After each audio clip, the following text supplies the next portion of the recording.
Cruzando as Conversas. Oferecimento Galeazzi Sul. Há 40 anos a evolução dos metais. Associação dos Oficiais da Brigada Militar e do Corpo de Bombeiros. Defendendo quem protege você. E Badesul. A gente dá valor para o Rio Grande crescer. Boa noite, eu sou Guilherme Macalossi e começa aqui na RDC TV mais uma edição do Cruzando as Conversas, o seu programa de debates noturno. Você nos acompanha pelos canais 24 e 524 da Claro Net TV e também pelas redes sociais @RDC TV Digital. Nós estamos no Facebook, no Twitter, no Instagram e no YouTube. Não deixe de mandar a sua mensagem, a sua contribuição é muito importante. Aliás, eu gostaria de agradecer a todos que ontem aqui no programa participaram, né? Tivemos um acalorado debate sobre modelos de governo, com a participação especialíssima do César Saldanha, que é um grande jurista, um grande nome do direito do Rio Grande do Sul e do Brasil. Primeira vez que ele veio aqui ao programa sobre a minha condução. Eu não lembro de uma outra ocasião em que ele esteve presente. Foi uma oportunidade para ouvir uma das mentes mais brilhantes que nós temos. E ele fez um diagnóstico preciso sobre a realidade do Estado. Não deixe de assistir no Facebook, na página da RDC, a íntegra do programa. Vale muito, muito a pena. Fica aqui meu abraço e também o registro, porque ao fim do programa o vereador Vambert de Lorenzo me mandou uma mensagem lembrando que o César Saldanha vai ser homenageado na sexta-feira como cidadão de Porto Alegre. Então fica os meus parabéns, eu não pude dar os parabéns pessoalmente porque eu acabei esquecendo de mencionar isso, mas fica aqui o registro e os meus parabéns ao professor César Saldanha, muito merecida a homenagem aí que a Câmara de Vereadores presta a ele, tá bem? Muito bem, antes de nós prosseguirmos, eu quero também registrar que eu estive hoje no aniversário de 10 anos da revista Em Evidência, do meu querido Lúcio Vaz. Na oportunidade conversei brevemente, porque foi um auê, né? Tinha muita gente lá, e na edição da revista, nós temos, da revista comemorativa, tem uma matéria sobre o Cruzando as Conversas. Pedi aí para o nosso querido cinegrafista de hoje, Rivelino, mostrar aí, ó, Cruzando as Conversas aborda temas polêmicos da política nacional. Estava ali, inclusive, o Bibo Nunes, deputado pelo PSL, que está em guerra declarada com o PSL. Então está aí a matéria na revista Em Evidência deste mês especial, 10 anos. Obrigado aí, Lúcio, pela delicadeza e pela gentileza de publicar uma matéria sobre o programa. Nas edições em que constam ali também estava o meu colega Silvio Lopes aqui no programa. Então, eu gostaria de agradecer, né? Muito bacana isso tudo. No programa de hoje, nós vamos falar sobre reforma administrativa, que tem gerado uma enorme polêmica aqui no Estado, pela abrangência que ela tem e pelo que ela propõe. Na semana passada, nós tivemos uma grande mobilização de setores do funcionalismo ligados à segurança pública. Em torno de 15 mil pessoas. Quer dizer, nunca se viu uma coisa assim desta categoria. Né? Já vimos manifestações de servidores públicos ligados à área da educação, mas a segurança pública eu não tenho registro. E também nós tivemos outras manifestações. Ontem, por exemplo, a Clame, que é a Associação da Classe Média, divulgou uma nota pública apoiando a reforma proposta pelo governador. Diante desse cenário, eu resolvi criar uma pauta aqui com a visão de gente da sociedade, de integrantes de entidades, sobre o pacote do governador Eduardo Leite. Nós ainda vamos voltar ao tema na semana que vem, trazendo então os parlamentares. Mas também quero registrar, de antemão, que eu convidei para estar aqui na edição de hoje do programa o deputado Eric Lins, que cancelou de última hora a sua vinda. Cancelou ainda ontem, quando estava tudo planejado para que nós o recebêssemos aqui no programa. De qualquer modo, o convite público está mantido para que, numa próxima ocasião em que nós debatermos isso, o deputado se faça presente. Até porque é bom ouvir os parlamentares a respeito dessas questões. Na edição de hoje, nós temos aqui no programa o Paulo de Tarso Pinheiro Machado, economista, professor, pós-MBA em governança corporativa, meu amigo. Paulo, bem-vindo, boa noite. Boa noite, prazer, satisfação estar aqui. Também o Ricardo Agra, que é diretor da Associação dos Sargentos, Subtenentes e Tenentes da Brigada Militar. Agra, bem-vindo. Boa noite, Macalossi. Boa noite, professor Paulo de Tarso. Boa noite ao senhor Fernando Bertual. Boa noite a todos. E também o Fernando Bertual, que é o presidente da ACLAME, Associação da Classe Média, que é uma das entidades mais ativas na defesa do livre mercado, com forte presença no debate público e que agora está ganhando um novo fôlego através do trabalho desenvolvido aqui pelo Fernando. Fernando, bem-vindo, boa noite. Boa noite, Macalossi. Boa noite, Ricardo, Paulo. Um prazer estar aqui. Vamos debater um pouquinho. Muito bem. Senhores, a expectativa é de que na Assembleia Legislativa se vote o pacote na semana que vem. Mas até lá, muita coisa ainda vai ser analisada, muita água vai passar por debaixo dessa ponte. Eu vou começar aqui com quem esteve no seio de uma manifestação contra a reforma. No caso, o Tenente Agra. Sua avaliação, Tenente, e também da manifestação em si, que eu comentei na semana passada. Bom, primeiro é preciso que nós façamos uma análise do que os projetos de lei e a proposta de emenda constitucional que o governador Eduardo Leite propõe. Na verdade, é uma falácia que ele propõe à sociedade gaúcha, porque ele vai afetar única e exclusivamente os servidores das carreiras do magistério, da educação pública e da segurança pública. Numa das conversas que nós tivemos com o governador Eduardo Leite, o vice-governador o Ranolfo Vieira, Secretaria da Fazenda, Secretaria de Administração, no centro administrativo, o governador chegou a dizer para nós, e ele não mandou recado, de que se ele não mexesse na segurança pública, nos servidores da segurança pública, e não mexesse no magistério, ele não manteria nenhum projeto de lei na Assembleia Legislativa. Só que o que ele propõe é retirar de 30% a 35% dos salários dos servidores da Brigada Militar e dos bombeiros militares.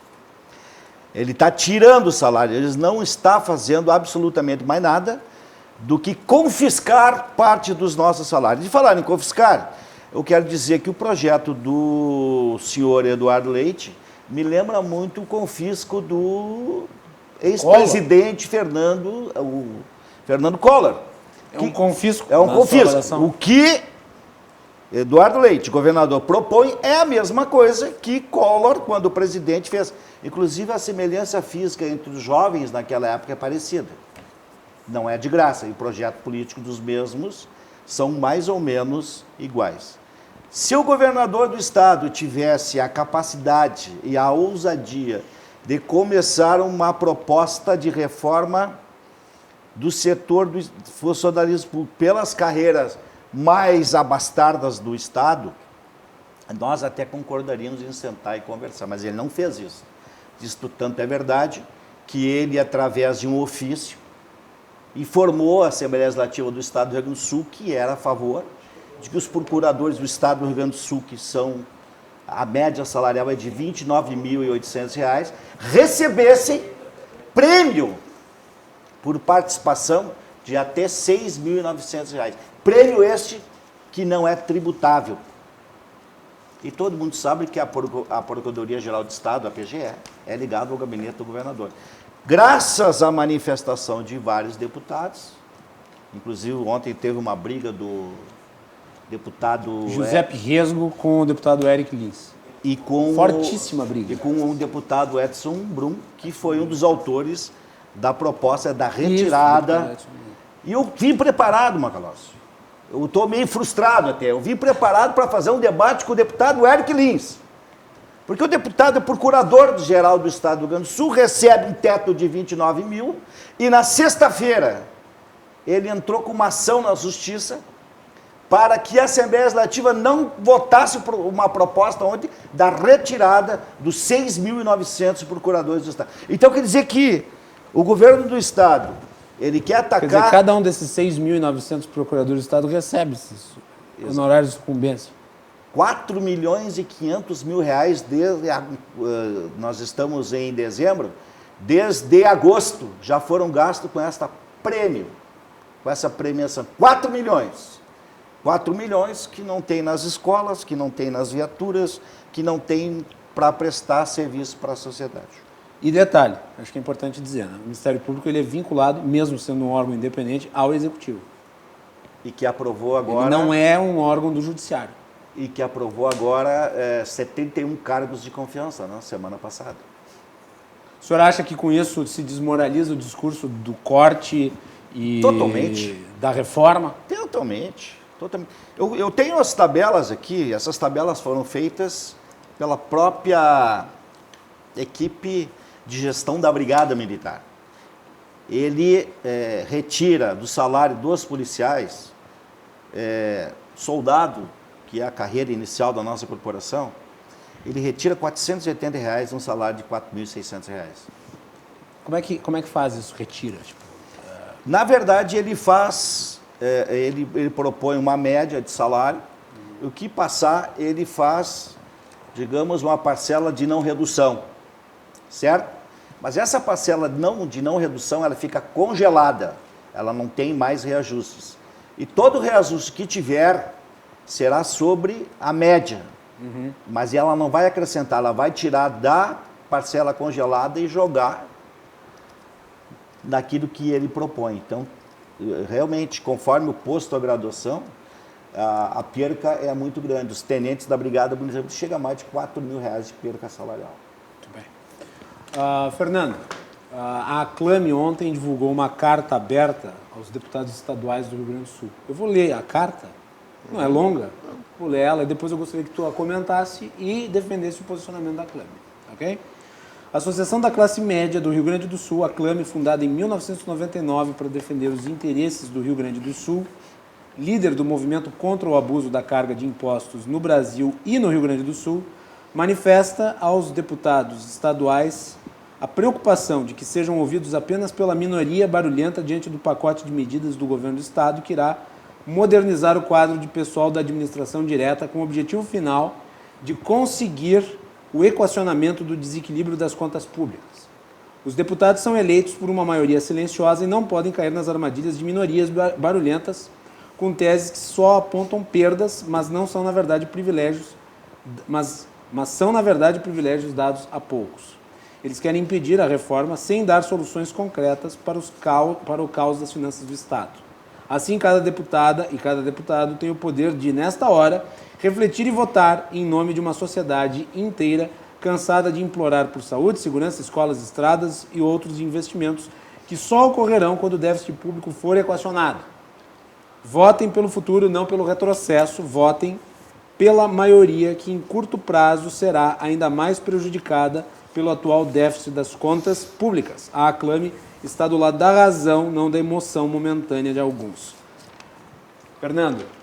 Bom, primeiro eu quero deixar bem claro, e ao Ricardo, que a Aclame não tem absolutamente nada contra funcionário público, seja ele de que setor for, seja professor, da brigada, que eu tenho uma maior admiração pela...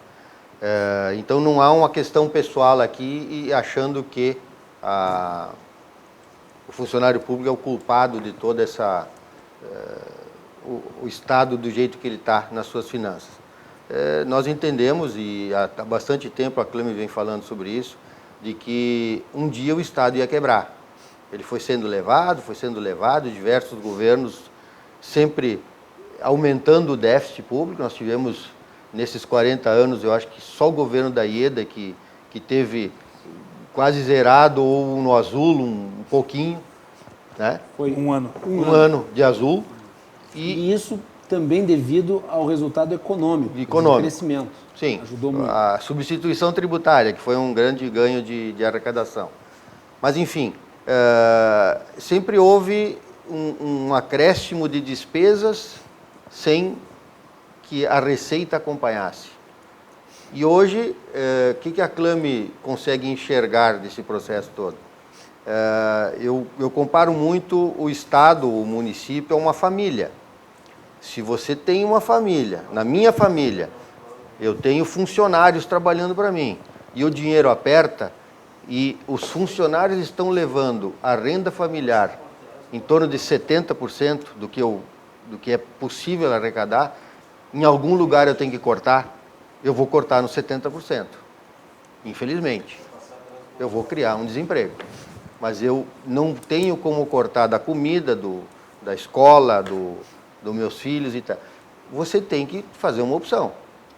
O que a gente percebe, e aí você falou, o Ricardo também, que é só sobre a educação e a segurança. Acontece que 80% da força de trabalho é nesses dois setores, entre ativos e inativos. E hoje o Estado do Rio Grande do Sul tem um funcionário nativa para 1,63 no aposentado. Mas não são culpados, né?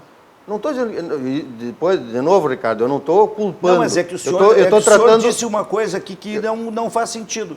Se nós estamos dizendo que é essencial para o Estado, para a sociedade, a área da segurança, a área do magistério, como é que o senhor emite uma nota nos chamando de privilegiados? Onde é que o Estado está devendo?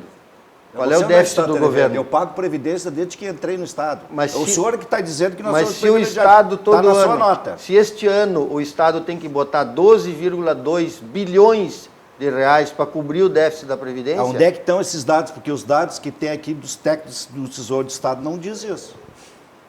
O governador acabou de o governador. Tá bem. Então o governador não é... Os dados dele não são confiáveis. Não são. Agora, dos técnicos do Tesouro não do são Estado, confiáveis. Não são confiáveis. Eu não concordo com isso. O governador não ia trazer um fazendo, dado. Mas o senhor, então, a Clame, a qual o senhor é o presidente, é a favor do pacote do jeito que está. Estamos a favor do Mesmo pacote. ele inconstitucional. Eu não vou votar no pacote. Sim, mas o senhor está pedindo para os deputados Se eles tiverem que fazer alguma correção, que façam. Os deputados estão aí para isso. Mas o pacote é só em cima do CV. Isso é que eu não entendo. Mas a classe média vai... Aonde é que o senhor queria que ele atuasse? Atuasse nos grandes cartéis existentes no Estado do Rio Grande do Sul, atacasse nos grandes funcionários públicos do Rio Grande do Sul, que estão lá na ponta. Isso ele não vai... De qual setor? Todos os setores, do Executivo, do Judiciário, do Legislativo. O governador tem poder de mexer no Judiciário? Mas então por que ele é governador? Por que ele não... Mas por que mas ele a não Constituição... manda o pacote? Por que ele não manda a lei do Mas duodécimo? é a Constituição... Por que ele não manda o duodécimo? Mas o ano passado, Mas manda de novo, por que ele não mandou? Mas ele não congelou o salário. Só ele não congelou,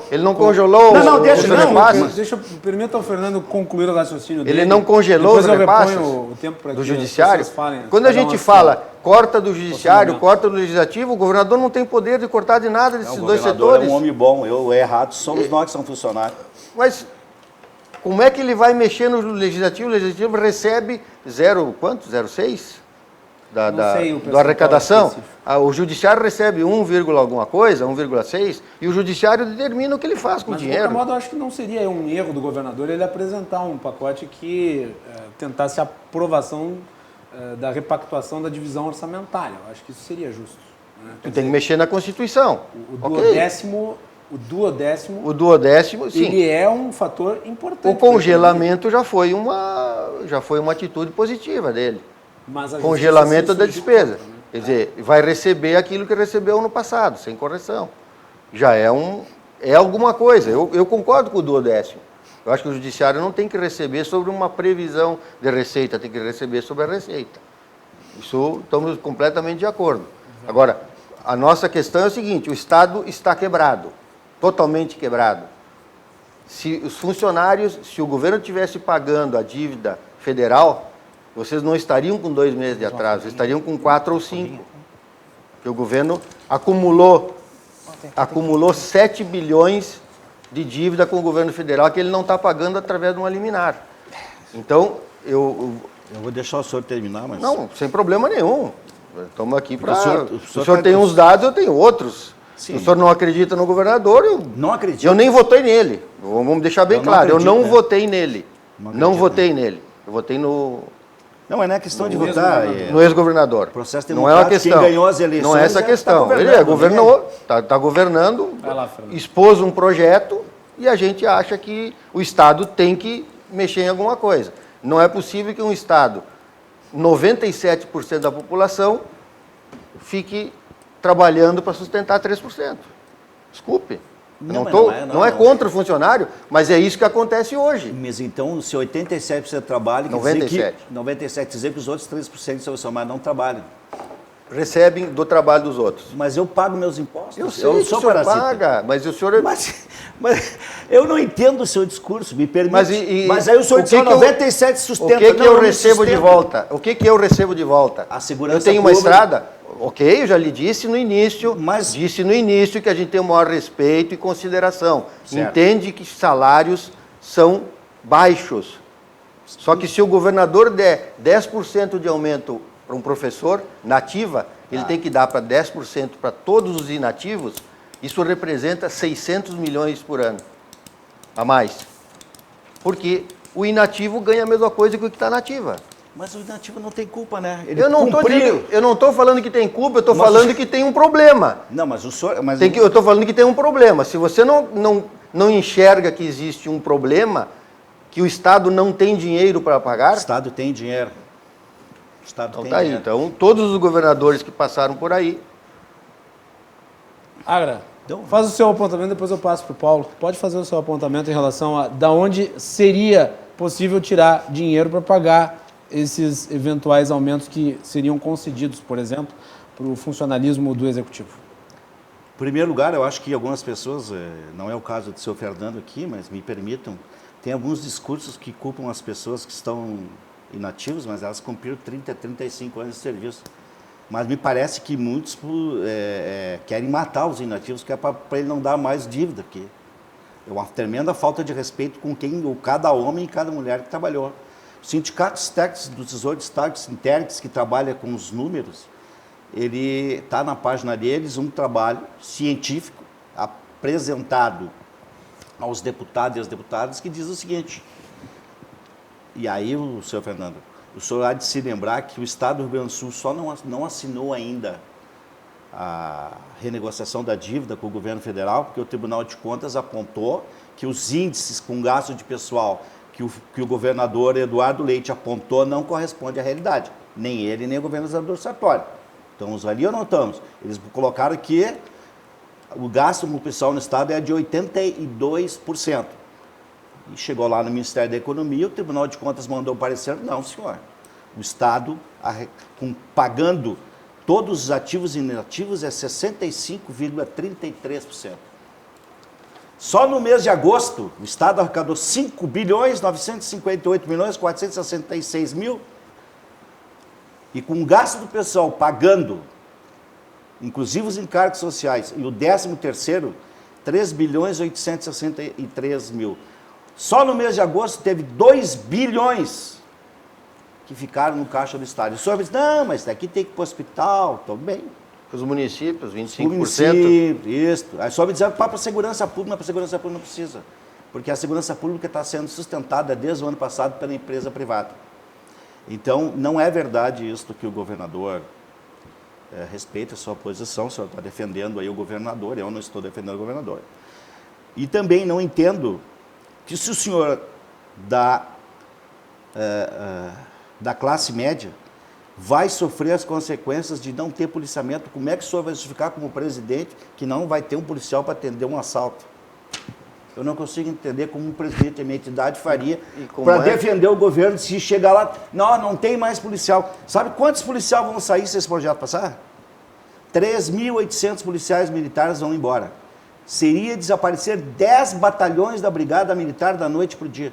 O senhor, como presidente da Associação da Classe Média, alguém da classe média for assaltado, o senhor vai dizer, não, mas eu defendi o governador. Ok. O senhor tem que olhar um contexto da prática, da prestação de serviço. Eu olho o contexto da prática e da prestação de serviço. Defendendo o governador Eduardo Leite? Não, mas se o senhor entende que tem dinheiro sobrando... Depois eu passo para o Paulo. Pode fazer a resposta. Não, o senhor entende, o Ricardo entende que tem dinheiro sobrando no Estado e que só os governadores todos que passaram não pagam porque não querem. Olha, aí está resolvida a questão. É só trocar um governador, botar um governador que pague. Eu vou pedir para que o Paulo O debate é saudável, é bom? Eu acho que sim, é legal. Eu acho que é um debate que é para esclarecer um pouco. São visões divergentes, mas respeitosas. Respeitosas, não. Paulo Litarso.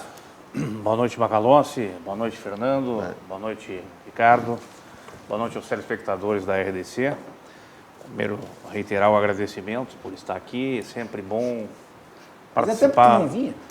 É só convidar que eu venho. É verdade. Eu, é verdade. Eu costumo cumprir sempre um adágio do meu velho pai, que já não está mais entre nós, que ele sempre dizia: não te sente sem ser convidado para não ser convidado a te retirar.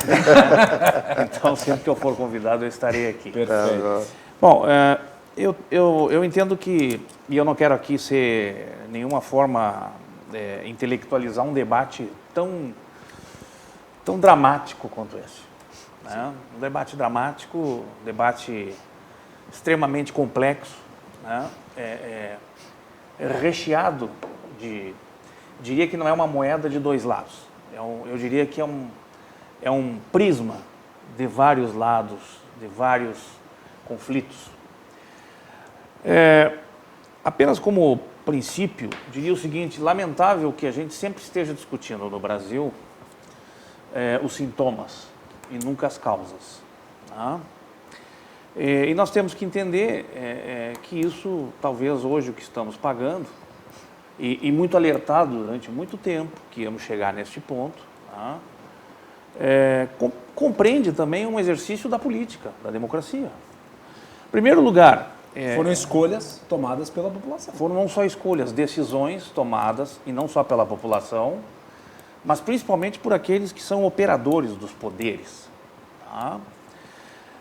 Esse é um problema. Em primeiro lugar, é o seguinte: as pessoas, nós seres humanos, né, um famoso psicólogo norte-americano chamado Abraham Maslow, estudando o quadro da evolução humana, ele identificou aquilo que ele chamou de hierarquia das necessidades humanas, né, e ficou conhecido como a pirâmide de Maslow, né, que são 5 estágios, né, que começa...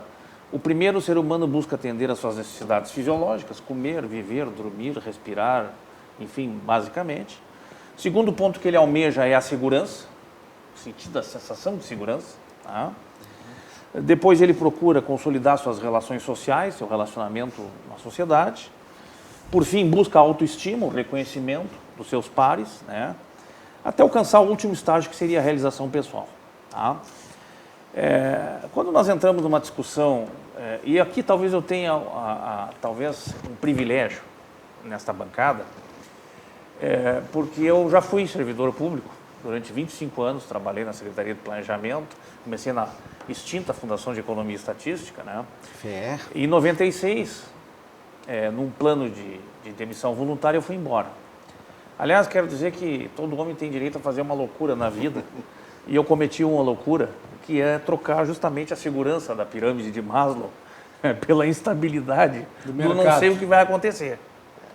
Porque o mercado é isso, o mercado é essa instabilidade, é um número muito maior de concorrentes, né? Com regras extremamente instáveis, apesar de ter contratos, definições, mas o Brasil ainda é um país que vive sobre a égide, vamos dizer assim, da instabilidade, da volatilidade dos contratos aqui. Se não fosse assim, a justiça não estava apinhada depois. Então, nós estamos discutindo um efeito, quando nós estamos discutindo, do meu ponto de vista, é a causa. E a causa disso é um preço que nós estamos pagando pelo retardamento da democratização do país, da estabilidade do país, pelas aventuras que foram cometidas nesse país, e eu diria há mais de 40 anos, não é uma aventura de 10, 15, 12 anos, é de 40 anos, porque, vamos dizer assim, era a crônica de uma tragédia anunciada. Ou seja, houveram vários fatos na economia brasileira, crises sucessivas, passamos por um grande problema de instabilidade monetária que afeta a segurança de todo o país, de toda a sociedade, né? Vários planos foram feitos. Mas o que eu quero trazer aqui a consideração é o seguinte: que é o problema hoje? O problema hoje é que há uma assimetria entre os deveres e a capacidade do Estado assumir suas responsabilidades, pelo menos aquelas primárias, né, que conferem ao ser humano a sensação de segurança. Qual? A segurança pública, a saúde, a educação. Isso confere a nós todos uma sensação mínima de segurança. Que é intangível. É intangível, mas é real. É real. É intangível. Se nós não temos isso minimamente, nós nos afetamos, né? Tanto que todo dia nós reclamamos. Por exemplo, Nós todos temos que ter um plano de saúde, porque nós não conseguimos, vamos dizer assim, por mais que a saúde pública seja boa, ela não consegue atender um país com uma quantidade massiva de pessoas, né, com seletividade, com eficiência, com atendimento. Tem que haver uma seletividade. Muito bem. Eu quero dizer o seguinte, o cerne desse problema é um cerne político.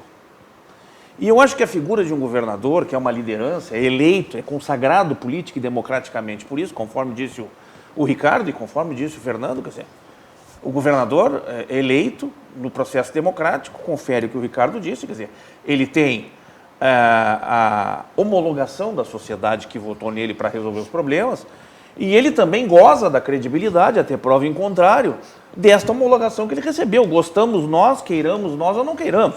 Sejamos da oposição, da situação, até antes pelo contrário.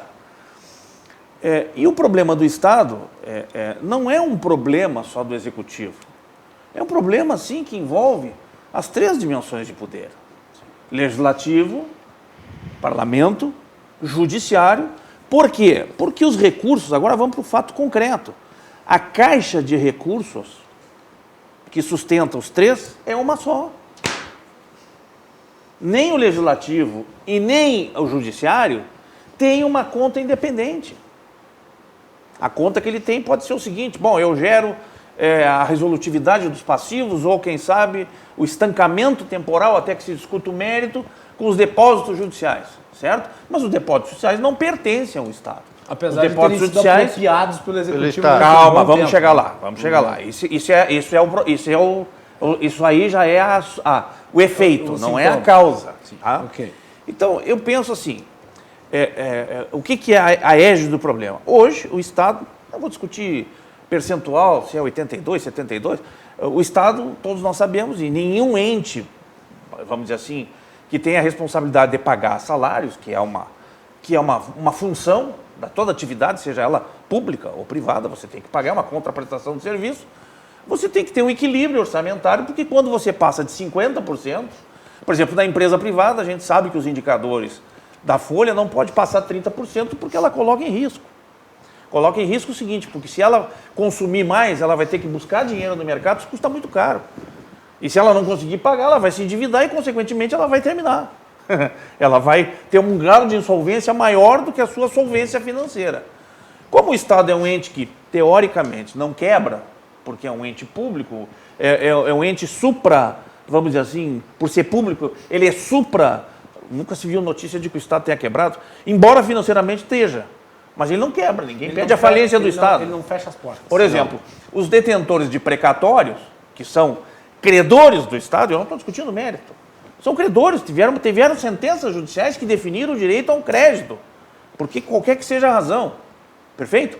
Não recebem, mesmo porque a Justiça defina que tem que pagar. Por quê? Porque o Estado não paga, não consegue pagar. Nenhum de nós aqui, se tiver uma dívida perante um banco, uma entidade privada, deixa de pagar, e se não pagar, terá o instrumento da penhora ou terá o instrumento da execução. O Estado tem o monopólio do calote. Não digo que é do calote, porque a expressão bíblica que está consagrada em todas as peças pentecostais, evangélicas, para vocês quiserem, tá? Já dizia o seguinte, dai a César o que a César pertence. Que significa dizer o seguinte, nós temos que cuidar dessa parte, que são os impostos, tá?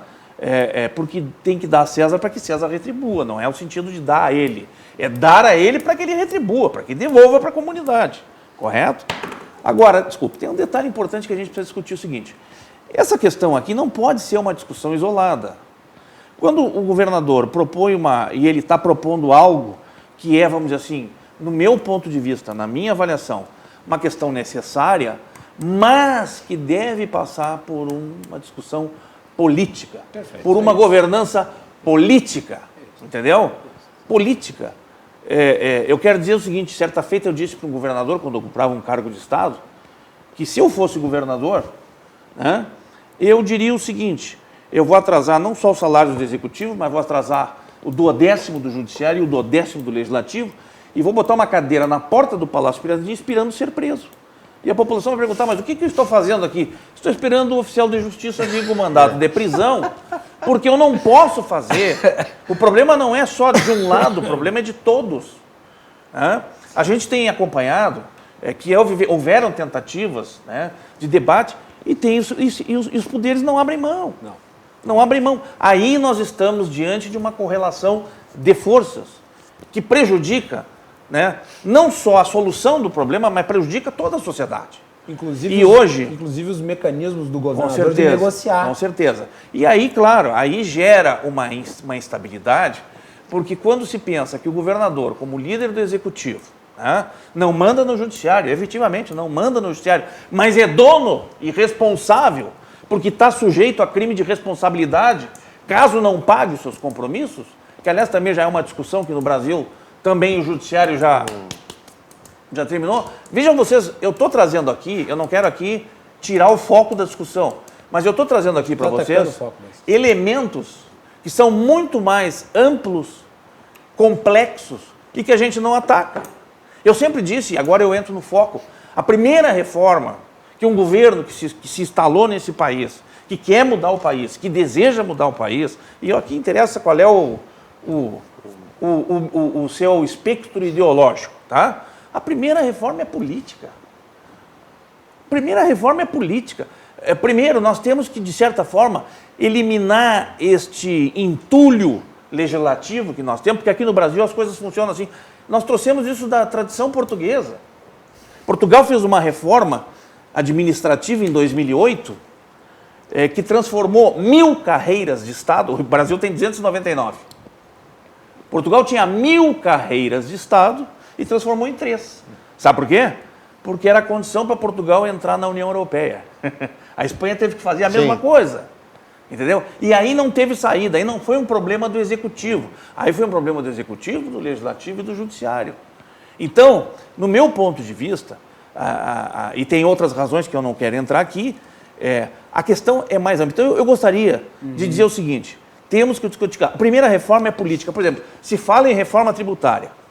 Gente, não tem como discutir. A reforma tributária é a reforma da Receita, correto? Agora, se eu tenho uma reforma fiscal, que é a reforma da despesa, que reforma tributária que eu vou fazer se o que eu tenho que receber não pode ser inferior ao que eu gasto? Sim, e aqui eu não estou entrando no mérito do gasto, correto? Sim. Se eu gasto, se eu não tenho planejamento, se eu tenho devido. Hoje o Rio Grande do Sul, lamentavelmente, é o estado mais caro da federação. Tudo aqui é mais caro. A gasolina é mais cara, tudo aqui é mais caro. Por que é mais caro? Entendeu?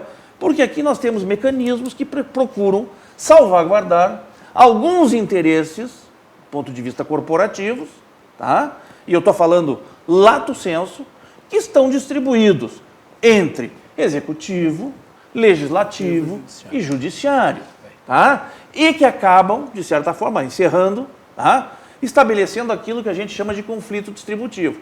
Aí faz uma reforma para capar os níveis menores. Eu também, se fosse brigadiano, professor, iria certamente estar incomodado. Tem certeza que o Fernando também. Mas vem cá, o meu já é pouco e querem mexer no meu e não vou mexer na parte de cima. Entendeu? É um problema político. É verdade. É um problema político e nós temos que resolver esse problema político. E essa resolução política, nos tempos da civilização, só para encerrar, não é mais na faca, no trabuco e na espada. Antigamente era assim. É no diálogo. É no problema de convencimento, é buscar a sociedade para convencer esses setores que precisam entender que não é mais possível trabalhar com duodécimo, não é mais possível garantir orçamento sem que ele tenha relação com a produtividade, né? Especialmente, e não transformar os setores mais aquinhoados como se fossem, no meu tempo de guri se brincava de ferrolho, né? Como ferrolho que nada acontece e tudo continua. E só para trazer aqui alguns elementos no que o Paulo de Tarso colocou, que eu acho que são fundamentais para compreender toda essa situação. Uma medida correta do governador em relação ao orçamento, que foi o congelamento do orçamento, isso é correto, foi combatida pelo Judiciário.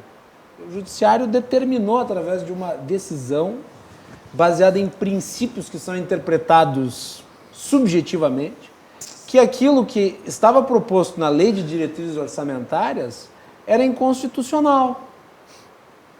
E o que o governador propunha nesse caso, e na minha avaliação com razão? Que não se pode gerar despesas novas, sendo que você tem uma situação de receitas que está esgualepada. Então, congele-se e dentro do orçamento real, trabalhe-se.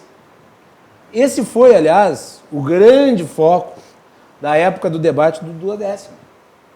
Quer dizer, os integrantes do Judiciário e as categorias que são do Legislativo se mobilizaram, principalmente o Judiciário, diga-se de passagem, se mobilizaram para inviabilizar algo que é baseado estritamente na realidade. Quer dizer, você não pode dividir recursos que são abstração.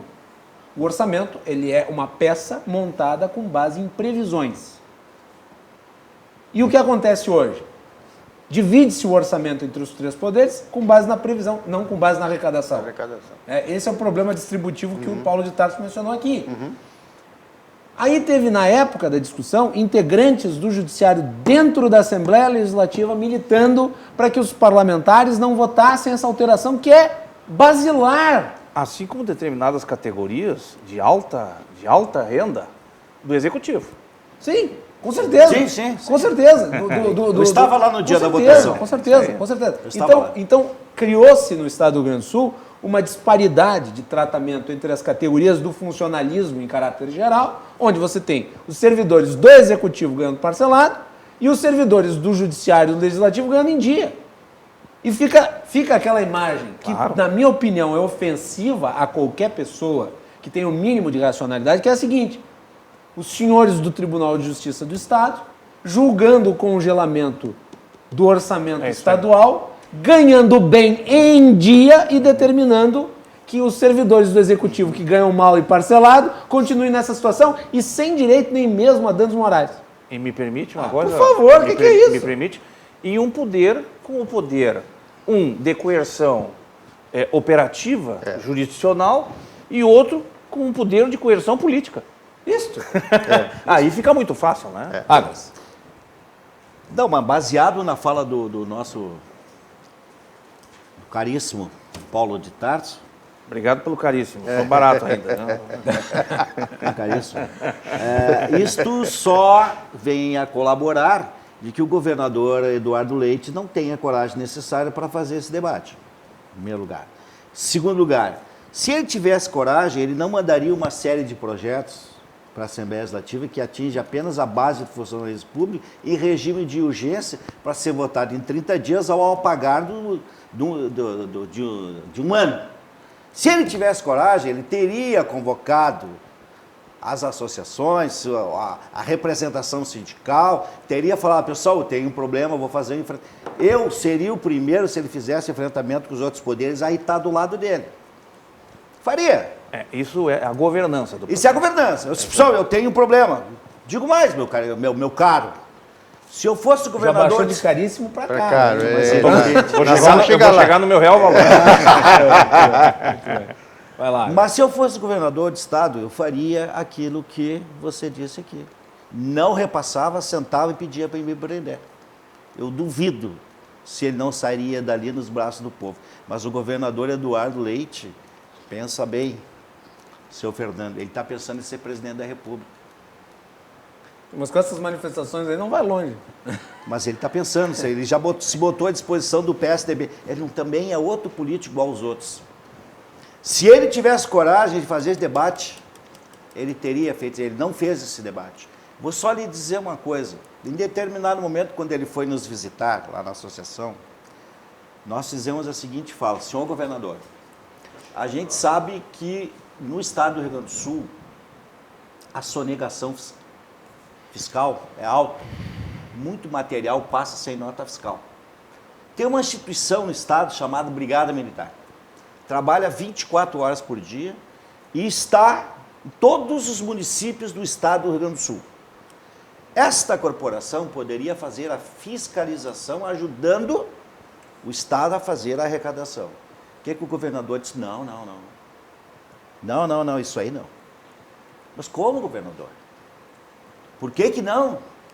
Tá, mas por que vocês não fazem, governador, se hoje um policial militar, um policial civil, qualquer servidor público vê um veículo com mercadoria sem nota, eu sou obrigado a ficar naquele local, esperar que venha alguém da Secretaria da Fazenda. E isso eu posso ficar 2, 3, 4 dias aguardando. Então tem uma má vontade de não fiscalização.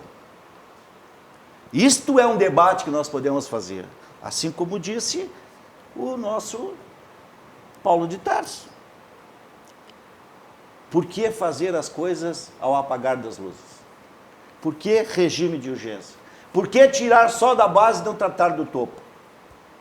Nós, por exemplo, já temos uma julgado, nossa associação, várias associações, inclusive a Associação dos Oficiais, Cabos Soldados, já temos julgado em última instância a determinação do pagamento em dia dos nossos salários.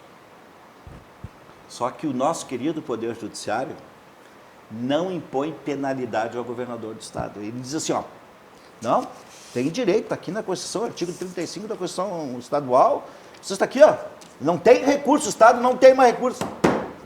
Tudo bem, e aí o que eu faço, excelência? Qual é a forma de punição que tem para a autoridade? Ah, não, isso aí não tem. Agora, se um de nós deixar de pagar o imposto de renda...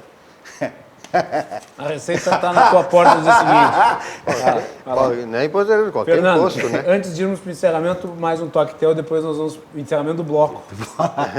Depois nós temos mais 2 blocos. Vai lá.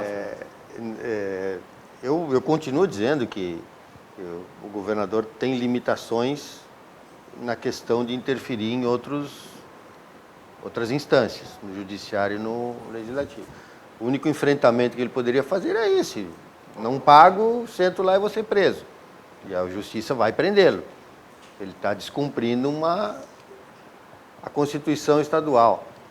E você fica na mão, vamos dizer o seguinte, vamos a um nível federal. O Congresso aprovou um fundão de 3,8 bi, o presidente vetou, e o que fez o Congresso? Derrubou o veto. Derrubou o veto. Ele manda? Não manda. Ele pode fazer diferente? Bom, só se ele pegar o exército, for lá e destituir todo mundo. E eles estão tirando um dinheiro que é nosso, que seria da saúde, da educação, do sei lá do que for. Nós investimos mais num fundão eleitoral do que em saneamento básico. E aí nós vamos dizer que o presidente vai lá e vai mandar neles? Não vai. Mas é que ninguém Eles faz fazem o esse que eles debate, bem né? entendem. Ninguém faz esse debate. Eles e Nem o o presidente judiciário. Bolsonaro faz esse Eles debate. e o judiciário federal. É a mesma coisa. Eu concordo contigo, Fernando, que o governador ele tem uma limitação na capacidade dele de promover alterações profundas, por exemplo, na estrutura do funcionalismo do judiciário. Mas eu acho que, e daí é uma questão de estratégia, que ele poderia ter tomado outras medidas antes de partir para essa. Vai continuar nessa situação, aliás, o governador, o que prejudica muito o governador é o fato de que na campanha eleitoral ele tenha tido um discurso tão resolutivo em relação a uma coisa que é muito complexa. Quer dizer, é só vontade, é só tirar a bunda da cadeira. Tira a bunda aí, Sartori. É só fluxo de caixa. E a realidade mostrou que não é bem assim. Então, eu acho que no conjunto da obra, ele vem com uma responsabilidade maior para resolver o problema.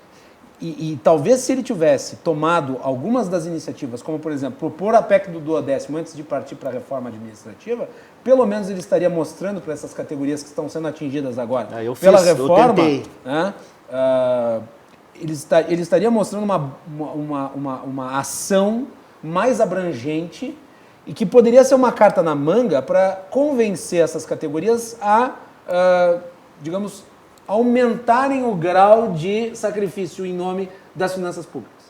Agora, ele não faz isso, propõe uma reforma que eu considero até necessária, mas causa nessas categorias a impressão de que elas são o único foco de atuação do Estado para sanar os seus múltiplos gastos. Não sei se é a impressão que tu tem, mas é a que eu tenho. Que é um caso que é essencialmente político. Menos econômico, mais político. Fernando, volto para ti e depois encerramos o bloco. Rapidamente. Não, eu não consigo visualizar, a não ser que ele quisesse comprar uma briga homérica, e o judiciário tem imensas possibilidades de criar um transtorno gigantesco para o governador, para qualquer governo, seja federal, estadual, municipal, né? Porque onde é que a gente viu quando um governador recentemente deu aumentos que foram pagos pelo governador seguinte e o Tribunal de Contas não fez nada? A Justiça não disse nada. Não, foi para nós. De novo... Mas passou, mas não, era aí. Espera um pouquinho. Eu vou lhe interromper, eu vou deixar para o próximo bloco. Pode um governador deixar aumentos para o seguinte pagar? Tá, a lei permitia. Não. A lei permitia. Não permitia. Passou pela Secretaria da Fazenda. Claro, todo mundo passou. As contas do governador foram aprovadas com méritos, né? Ele pagou, eu não faço defesa de partido político. Tudo, e só que ele levou 6 bi que estão na conta hoje lá que o Estado paga de juros dos depósitos judiciais. Então ele não precisou fazer nenhum movimento. Ele foi dando aumento, sem ter receita para no futuro bancar esses aumentos. Muito bem, vamos fazer um intervalo. Na volta eu vou pegar aqui alguns dados relativos a isso. Daí a resposta do Agra em relação a essa temática. Obrigado a todos que estão mandando mensagens, depois eu leio, ok? Não tivemos tempo nesse primeiro bloco para isso. Voltamos na sequência com Cruzando as Conversas, que é um oferecimento da Associação dos Oficiais da Brigada Militar e do Corpo de Bombeiros, defendendo quem protege você. Badesul, a gente dá valor para o Rio Grande crescer, e Galeazzi Sul, há 40 anos, a evolução dos metais. Já voltamos.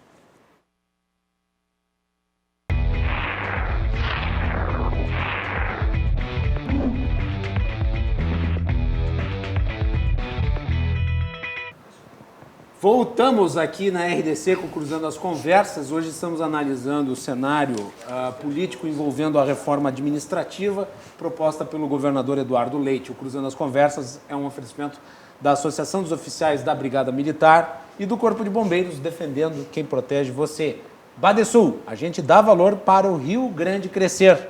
Galeazzi Sul, há 40 anos, a evolução dos metais. No programa de hoje, nós temos a presença aqui do professor Paulo de Tarso Pinheiro Machado, que também é economista e pós-MBA em governança corporativa. Também temos a presença do Ricardo Agra, que é diretor da Associação dos Sargentos, Subtenentes e Tenentes da Brigada Militar, e do Fernando Bertual, que é o presidente da Associação da Classe Média, a CLAME. Eu vou voltar aqui, porque no fim do primeiro bloco, o Fernando tocou num ponto que é muito discutido, que foi dos aumentos concedidos no governo Tarso Genro e que acabaram sendo debitados na conta do governo Sartori.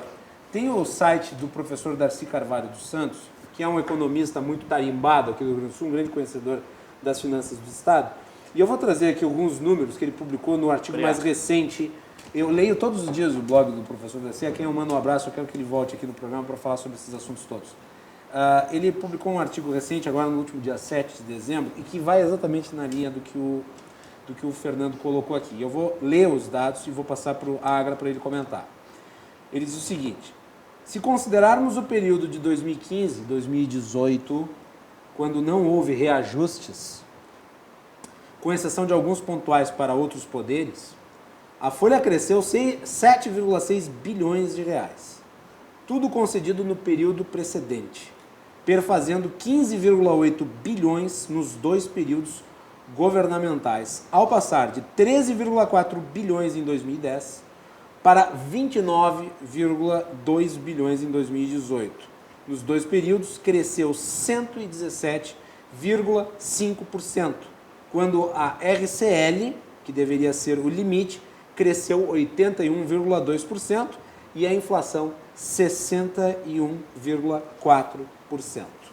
Agra, gostaria que tu comentasse sobre isso, se tu não acha que esses aumentos contribuíram para a inviabilidade do pagamento dos funcionários. Não acho. Eu até acho que o dinheiro ele não anda sozinho. As pessoas delas devem ser também participantes dos processos. E no caso dos policiais do Estado do Rio Grande do Sul, nós tínhamos o 26º pior salário do Brasil e um dos mais altos índices de violência, porque aí falamos daquele que é a pior coisa que pode acontecer. Eu não paro, eu não faço greve, mas eu também não me enxergo, eu sou cego, surdo e mudo. Então, o que foi feito foi um pagamento de uns reajustes salariais em 8 anos, todos eles devidamente autorizados pela Secretaria da Fazenda, e quem autorizou desses são os técnicos da Fazenda, não foram cargos de confiança. Posso fazer uma pergunta? Ótimo. Não acha que é independente de ser merecido, eu acho que é merecido. Okay? Ótimo. Tá? Independente de ser merecido ou não, tu não acha que é inadequado que um governador saindo do mandato dê para o próximo governador responsabilidades, sendo que ele está deixando o poder? Quer dizer, o Tarso Genro, ele não tinha sido reeleito. Ok. E ele estava criando despesas, independente de nós considerarmos corretas ou não, estava criando despesas para que outros pagassem. Não acho que isso foi um erro? Mas nós conversamos com o governador Sartori, ele pagou? Ele disse, não, eu vou pagar. Mas reclamando. Pagou. Então o Sartori estava errado, então. Não estou dizendo que está errado. Então nós podemos retroceder tem que no pagar. tempo. Nós tem que pagar. Tudo bem, nós podemos retroceder no tempo. Perfeito. Um percentual da complementação de risco de vida dos policiais do governo Olívio Dutra foi pago pelo Rigoto. A lei de responsabilidade que tu falasse, RLC, RCL só começou a vigorar no Estado do governo Sartori, que era o PL 206, que estava nas Assembleias Legislativas, não sei se foi no primeiro ano ou no segundo ano do governo dele, que inclusive houve vários confrontos dentro da Assembleia Legislativa. Até aquele presente momento, era permitido que os reajustes fossem parcelados e passassem de um governo para o outro. Depois desse PL 206, que agora eu já não me lembro mais qual é o nome da lei. Fica mudando, ninguém lembra. É só no período em que a pessoa estiver governando.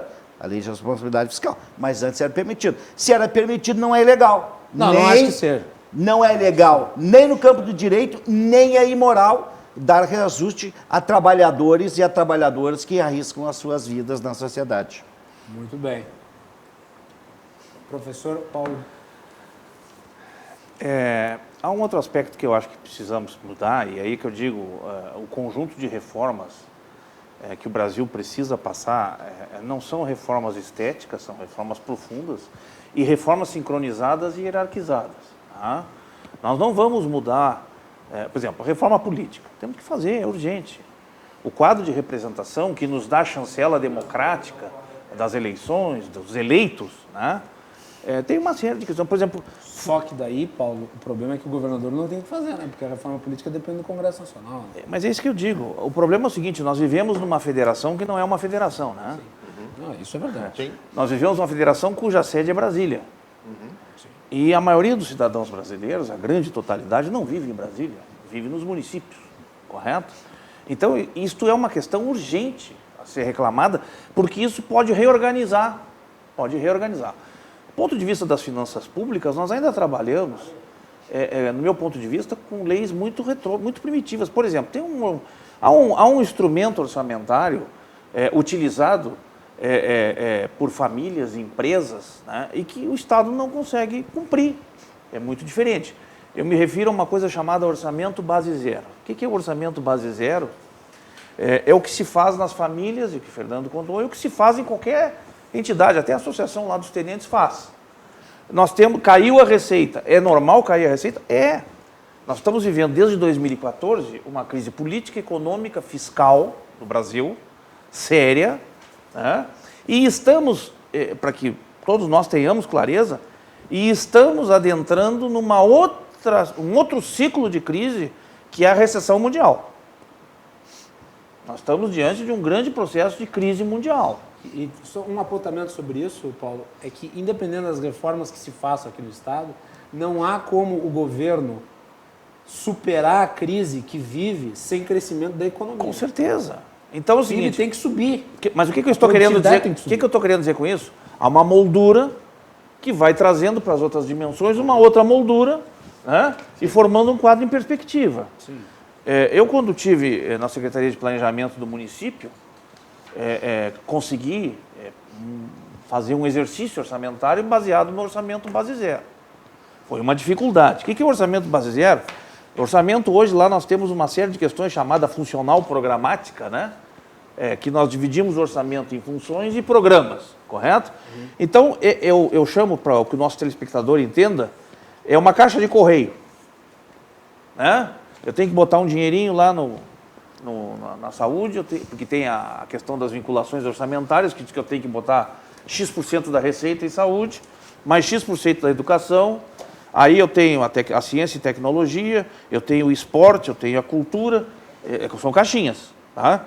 Só que quando eu somo o recurso que eu tenho,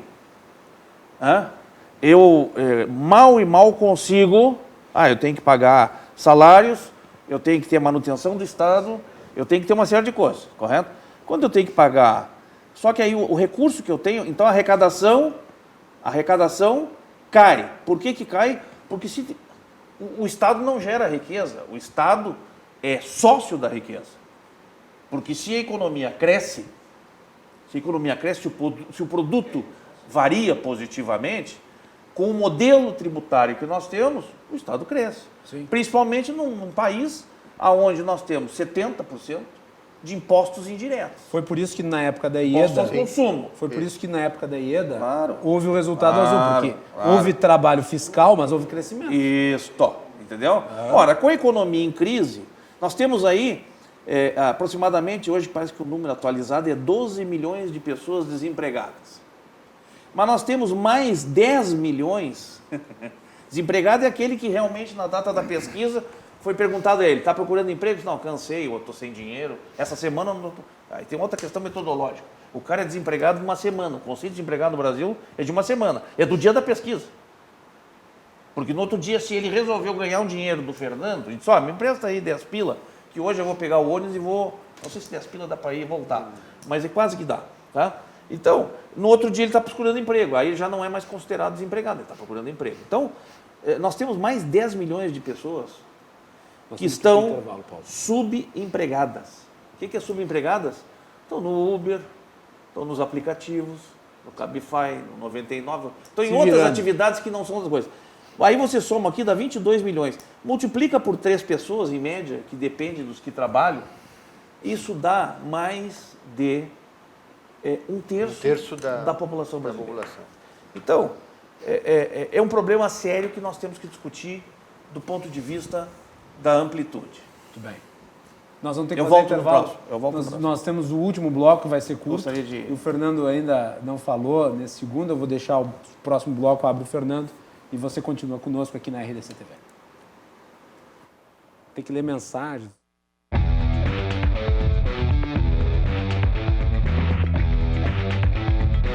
Cruzando as conversas. Oferecimento Galeazzi Sul. Há 40 anos, a evolução dos metais. Associação dos Oficiais da Brigada Militar e do Corpo de Bombeiros. Defendendo quem protege você. E Badesul. A gente dá valor para o Rio Grande crescer. De volta aqui no Cruzando as Conversas, o oferecimento da Associação dos Oficiais da Brigada Militar e do Corpo de Bombeiros, defendendo quem protege você. Galeazzi Sul, há 40 anos, a evolução dos metais.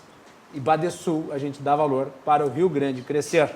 No programa de hoje, Paulo de Tarso Pinheiro Machado, Ricardo Agra e Fernando Bertual. Comentário, Thiago Rocha Moisés esteve aqui ontem, ele disse que tem uma solução para resolver a crise. O Eduardo Leite tem que tirar a bunda da cadeira e ir dialogar.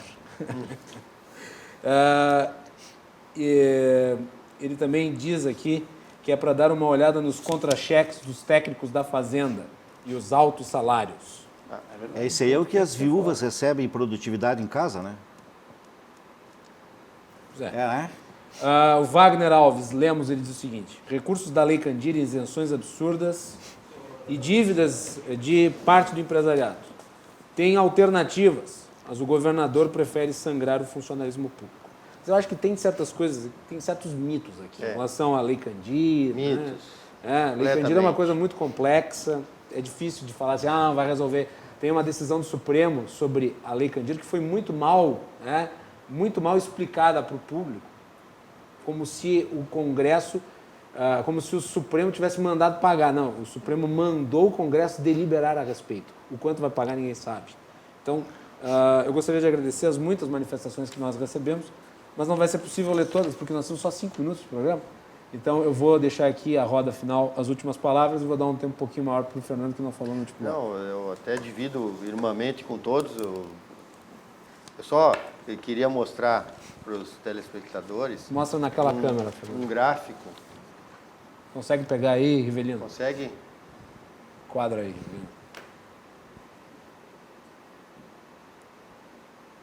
Tá aí, tá enquadrado. Então, a Aclame... Mas explica o que é? Não, é exatamente isso aqui, é investimento do governo em relação à RCL e PIB.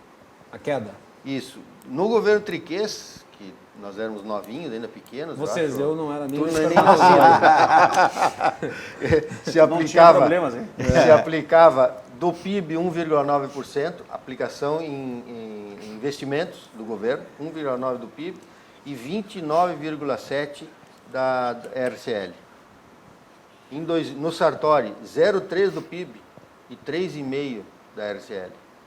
Então, o que a Aclame pede e implora que haja uma solução é pelo seguinte: a sociedade que está pagando a conta, todos, e, de novo, não é uma questão de dizer que o funcionário é o culpado. Todos os funcionários, todos os governos fizeram alguma coisa para nós chegarmos nesse ponto que nós estamos hoje. Uma conta que é impagável. E nós, a classe média, de todas as classes, e o mais pobre principalmente, porque é o que mais apanha, né? É o que paga mais imposto, porque o mesmo imposto da luz eu pago, ele paga também, e é direto, ele não tem como sonegar. A luz do telefone é a mesma coisa, da energia, telefone e combustível. O combustível, eu dou um aviso, amanhã vai aumentar de novo, porque o governo do estado reavaliou a base de cálculo dele para mais 7 centavos, então amanhã certamente todos os postos terão 6 ou 7 centavos a mais no preço da gasolina. Maravilha. E que é insonegável, porque esse imposto é recolhido lá na fonte. Tá? E é o que a gente briga todos os anos aí com a Aclame. Tem monitoramento na bomba. Tem monitoramento na bomba, não tem como não Inescapável. receber. Inescapável. Fernando, muito obrigado. Obrigado. E também eu gostaria de agradecer, além da participação do Fernando Bertual da Aclame, ao Ricardo Agra. Ricardo, obrigado pela participação. Não vou falar então? Não, tu pode falar. Tem um minutinho para falar. Não, eu só queria agradecer, o debate foi muito produtivo, entre amigos, mas o seu Fernando, eu vou discordar do senhor. Ok. Vou discordar porque o senhor acabou de dizer ali que a sociedade paga, e o senhor, no seu material que o senhor assinou com o presidente, o senhor chamou nós, servidores públicos, de privilegiados. E condicionou os deputados a votarem a favor do projeto do governo. Então, se nós concordamos que há um problema político e que o governador erra ao enviar projetos no fim do ano em regime de urgência, e se o senhor sabe que a classe trabalhadora do Brasil, homens e mulheres, vão sofrer com a violência por falta de policiamento, eu não posso concordar que o senhor mantenha essa nota. Para mim, o senhor tem que refazer essa nota, porque o senhor está dizendo que não é nada com os funcionários, mas na mesma nota o senhor culpa os funcionários. Obrigado e boa noite. Obrigado, Ricardo, por ter vindo, e eu agradeço também ao pessoal aí da ZOF por ter designado... Coronel Becker, um abraço, Coronel boa noite.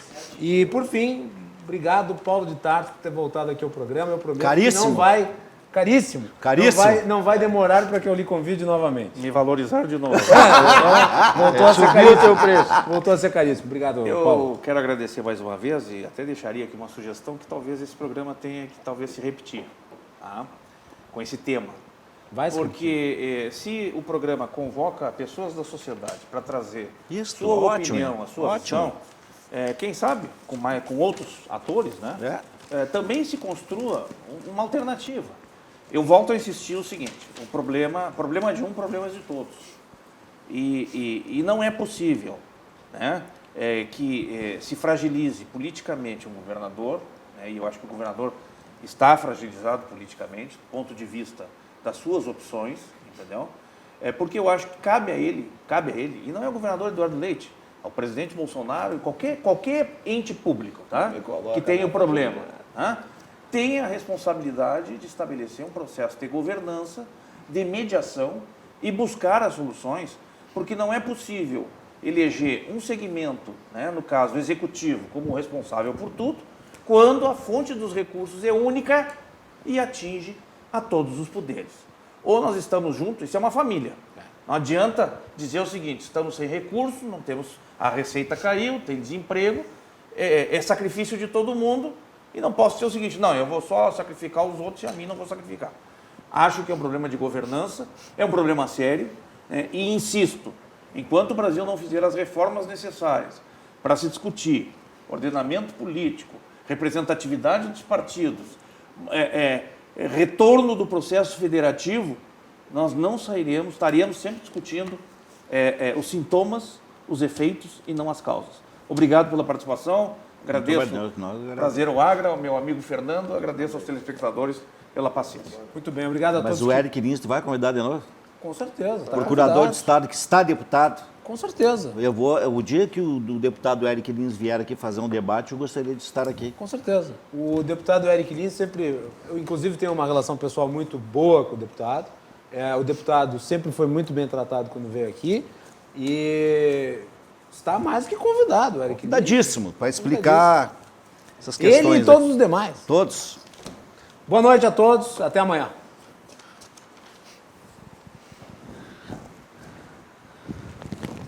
Acho que o senhor levantou, estava me mostrando lá.